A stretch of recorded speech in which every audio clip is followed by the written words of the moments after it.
Hi, guys. Good morning, or good evening, or good night, depending when you're listening to this. And welcome to the first episode, East to West, of the Women in Nautica podcast. I have here on air with me, directly from Dubai, Miss Giulia Polli from the ZF Group. Julia, good morning. At least it's morning for me. Hi, very nice to be here with you guys. Good morning, good afternoon, good whatever. Great, great. How are you doing today? Doing good, thank you. Thanks God, it's Friday, the day we are recording. So looking forward to a relaxing weekend, honestly. It's been a very busy week. Nice. Yeah, I can imagine it's a very busy period with boat shows everywhere around the world. So we do need time to recharge and rest. So for the guys who don't know you, some of the listeners joined us on the Women in Nautica conference, but for the ones who don't know you, can you tell us a bit about yourself? So your educational background and how it led you to where you are today. Sure. So, Giulia Polli, soon to be 50. I am a mechanical engineer. I got graduated long time ago in Italy. I'm originally Italian. Biggest part of my career has been developed in marine. I've been working for ZF since the very start of my career. I've been working for the factories for quite some time, more than 15 years, and then I started an international career, being based for 3 years in Singapore, dealing with all Southeast Asia as well as Asia Pacific and Middle East customers. And now, since almost 4 years, I'm the head of sales based in Dubai, covering the region between Egypt and Bangladesh. So this is quite a broad part of the world still. Yeah, and very, very impressive. A great career path as we can hear so far. So maybe you would like to share which was some of the highlights from each of the positions you were in. So from Italy, then Dubai, then to Singapore. I think it's a very diverse area to work in. Oh, definitely, yes. I would say the diversity comes from many different origins. Of course, when I was at the factories, our customers were mainly based in the western part of the world. Being business to business relationship, I was dealing as the head of sales with the big NGOEMs, with big shipyards. I would say the kind of customers were mainly serious customers oriented to serious production. At the same time, also being based in a factory, the factory rules. So the clock time was really paced by production. But the other way around, when I moved to Singapore, everything becomes much more customer focused and customer centric. So the market completely changed to a project-based market, no serious production at all. So you must be really, really more open and ready to understand which are the customer needs. At the same time, also the culture aspect changed completely. So, as you can imagine, I was dealing with China, with Singapore, with the Pacific area, Australia, New Zealand. So, I would say it was much more kind of puzzle of personalities, of needs. And this really, I would say, grew the capability to be more open to proactively listen to customers, and also the timing changed completely. No more production leading, but really project based my whole activities.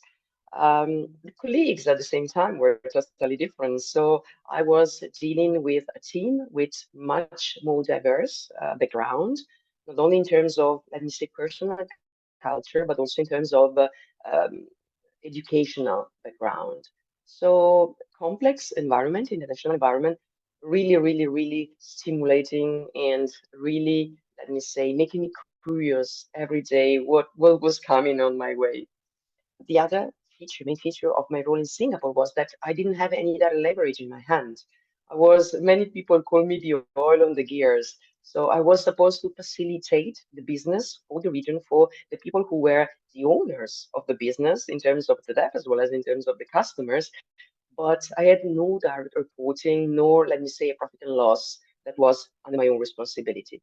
That changed once I moved to Dubai because I got back to a more, let me call it, traditional position, head of sales with full responsibility of a team of profit and loss.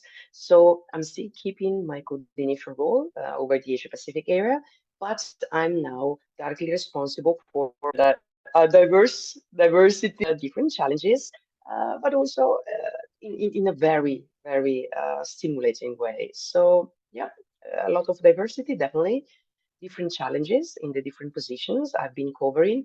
But I would say the common feature has been really the need to cultivate diversity as a fuel for my everyday activity.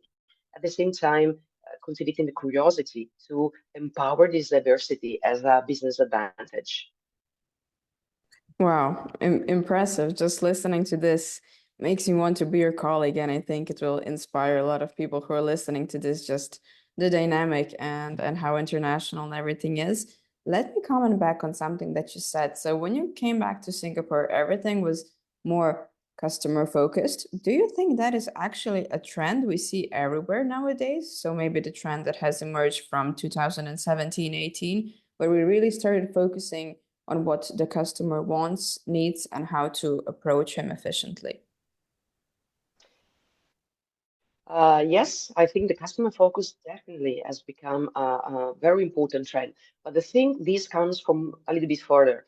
Uh, we saw a big need to focus more on the customer already when we had the first big crisis in 2009, 2010. At that time, focusing on the customer needs was the only way to survive because all of a sudden the volumes shrink not by, but down to 25 to 30%. This was not necessarily the real level of production. There was, of course, a lot still in the stock, in the pipeline. But again, the only way to really effectively maintain business was to focus on the customer. But I also agree with you. Yes, after 2017, 2018, the situation was really calling for much more customer-oriented approach, and everything collapsed thereafter with COVID. So it's going in cycles. Again, I agree with you. Customer became definitely the center of our activity.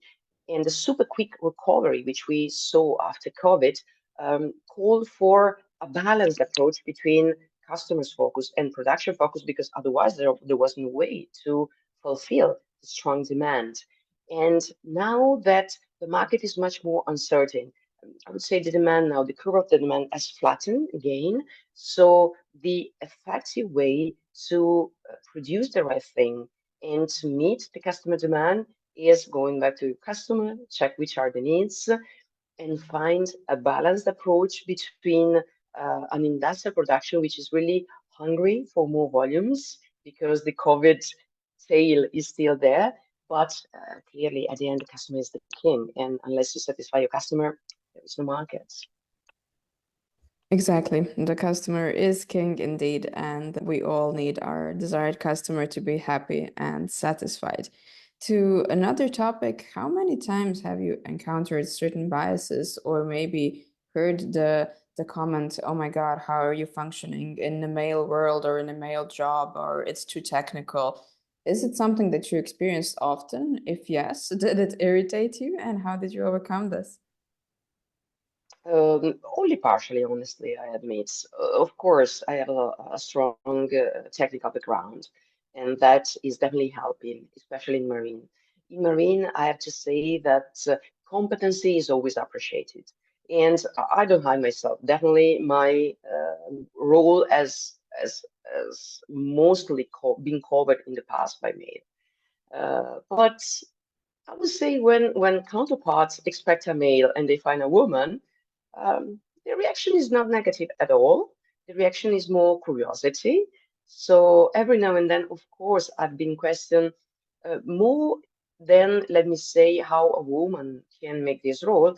If for a woman it's more difficult to cope with the challenges that, a role that requires a lot of traveling, not necessarily a technical background, because that is taken for granted once you achieve a level. Yeah, I would say it's more how I can cope with the challenges, family, job, professional versus personal life balance.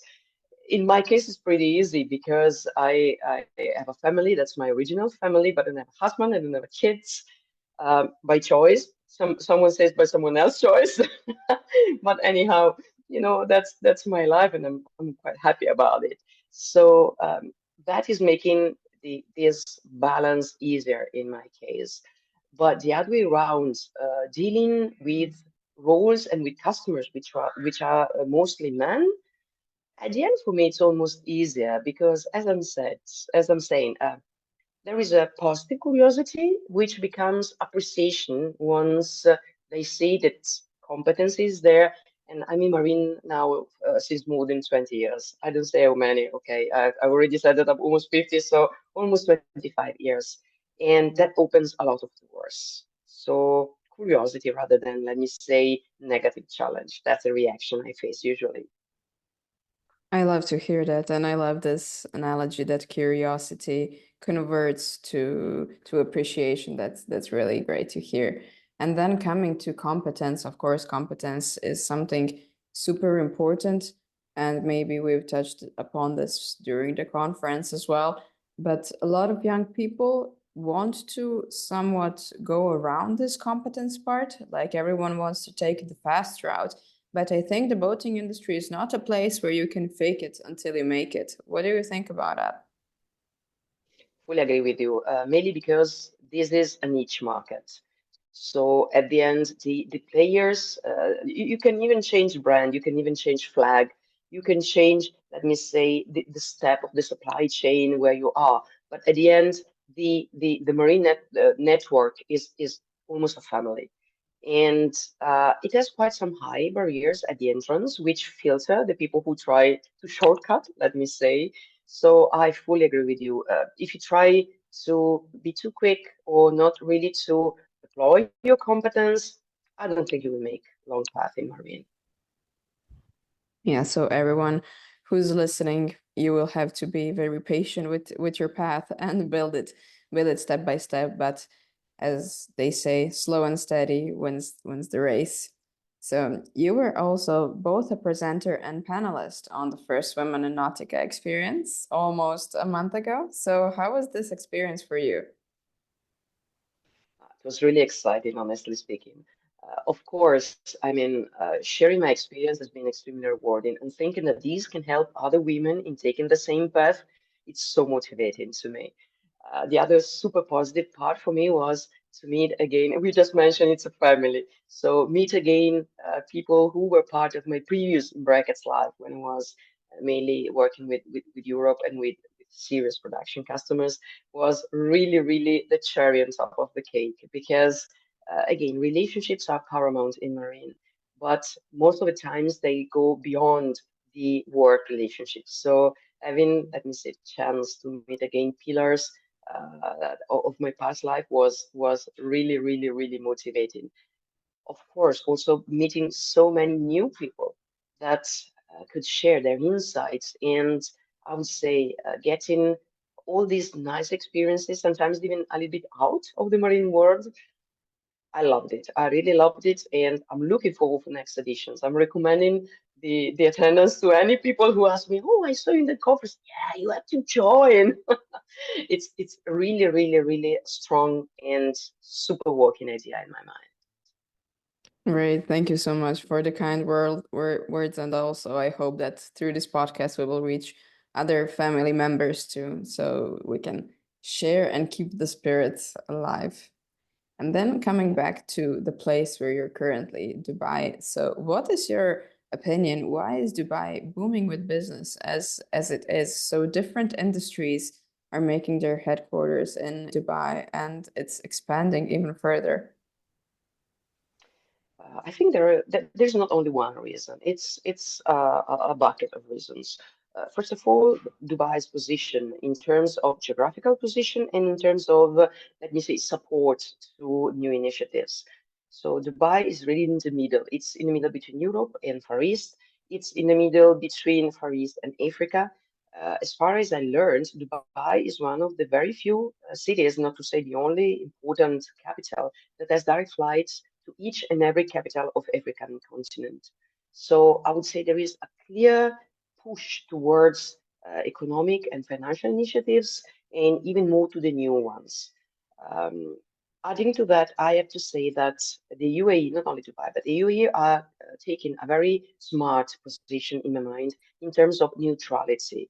So there are multiple conflicts ongoing, and despite from the cultural point of view, especially in the actual tensions, conflicts between Israel and the Arabic countries, UAE is still absolutely neutral in this situation, and that position allows them to really cater initiatives, money, and business practices from all over the world, including Russia. Of course, the neutrality towards the Russia-Ukraine conflict is also helping solid flow of money coming through the UAE and the Gulf. So at the end, Dubai decided to become a solid partner for everyone who decides to focus on business and not necessarily on other political aspects.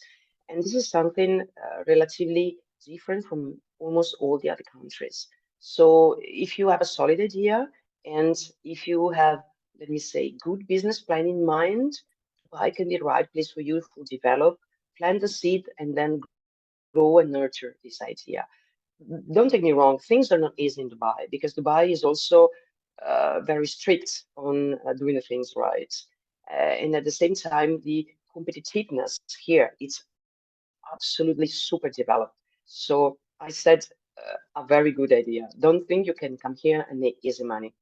Dubai eats you if you don't have a solid plan and a solid, let me say, target in your mind. So it's not about the roses again, but the other way around, solid and, let me say, truly business oriented initiatives may find definitely the right soil to get nurtured and grow up in Dubai. This is, I think, the most important things. Last but not least, the international community in Dubai. 90% of the people living in UAE and in Dubai as well are expats. So the kind of atmosphere is the most open you can find in all the world, in my opinion. And building on to that, do you think that there are some specific boating niches, if not all, that should make their place in Dubai or UAE? Not necessarily niches. I mean, UAE is definitely focused on professional markets. So we are talking about defense applications in marine as well as purely workboat applications. In the workboat applications here, you can find production dedicated to the Gulf and really just a minor part of production is for export worldwide. So I would not call untapped niches, meaning it's still the same kind of application you find all over the world. But here, when there is a stable situation from the economy point of view, then there is funds to be invested in the existing applications. So I see our customers investing money in the maintenance of the products as well as new projects, especially for the support of the growth of the GCC area. Maybe you have heard Saudi with the so-called Vision 2030 is definitely pushing the throttle to build a solid industrial infrastructure for marine as well as for other, let me say, sectors. In these regards, of course, they need new vessels, they need ports, they need commercial heavy vessels. And that, again, it's not any new application, but definitely is a niche that needs to be fed with all the supply chain in the production. So maybe it's not untapped, but it's following a different trend than what we see in Europe and in US. Let me call it in the Western world. Interesting, interesting. I think this is great food for thought for anyone who wants to expand their business, or at least maybe to first visit as a tourist and then scan the situation. How's it going? And since it's quite a different also boating surrounding than in Europe, for some people who don't know, you were previously a sailor. So I don't think you have much experience at the moment with sailing. Do you miss it though? Is it something you would like to take upon later on in life, or?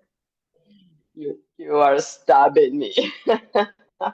Yes, of course. I mean, sailing is definitely a very well developed practice in the Gulf. although the America's Cup came to Jeddah in the past couple of editions, so they are trying to grow also that segment. Yes, I definitely miss it. It's now maybe almost 10 years I don't go on a sailboat. So I would really love what I miss out of Europe. Maybe it's, let me say, the seasonality, going sailing in summer and skiing in winter. So here, of course, it's summer all year long without sailing, as I'm saying. But I think it's a good plan for next summer. I say it every summer, indeed. Let's try to go back on a sailboat. I think I got hanged with the ropes after 10 years. I don't know where to put my hands anymore, but it's definitely worth a try. Maybe in the beautiful Croatian waters. Why not? Yeah, why not? Why not? I suggest maybe doing it in June or in September, since also the seasonality is changing a bit. So July and August are very crowded at the moment. Maybe that will start changing with different pricings at the moment, who knows? But yes, doing a nice sail in Croatia with you would be an honor. May and June are always the best periods. Long days, perfect water, a little bit chilly. You sleep well at night. So good hint. Yes, perfect, perfect. You know which are the best periods to sail in Europe. So, to come up to the last question of the day, we've touched upon a bit of business and also a bit of private life. So, maybe something for the people, young business professionals who are listening to this. What would you give as a motivating quote for this week? So, somebody who just needs a little bit of a push to finish their maybe weekly target or start a new goal. Okay, I think motivation is something that has to come from inside. So I heard sometimes that you have to try and find, a sparkle outside. That's not my opinion. In my opinion, the sparkle comes always from inside. So the easy, I would say, recommendation I would like to give, that's easy just in terms of how to phrase it, but it can be quite difficult in terms of fulfillment is look for your own sparkle. What does make you happy?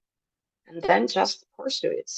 Every morning, wake up, stay in front of a mirror, admire yourself because I'm sure you are a beautiful person, and think what can be the right thing to do today in order to be happy and share this happiness and the good that comes out of this happiness with someone else so that they can motivate also someone else. Again, easy, not necessarily, big philosophy behind, but in my case, it worked. And when you travel around the world, sometimes I woke up in the morning not remembering where I was at all.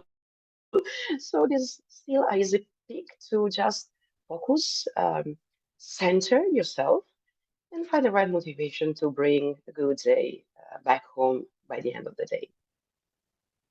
Perfect. I love it. So people don't lose their sparks. Thank you, Julia, ever so much. We loved having you on air. Thank you so much. And this is it for the first episode of Win. We hope you liked it. You can always drop a comment in our DMs on Instagram. The username is WIN Women in Nautica. And on LinkedIn, it's simply Women in Nautica. Follow us. Stay tuned for the next episode. And yes, thank you once again for sharing these few minutes with us. Bye. Thank you. Bye bye.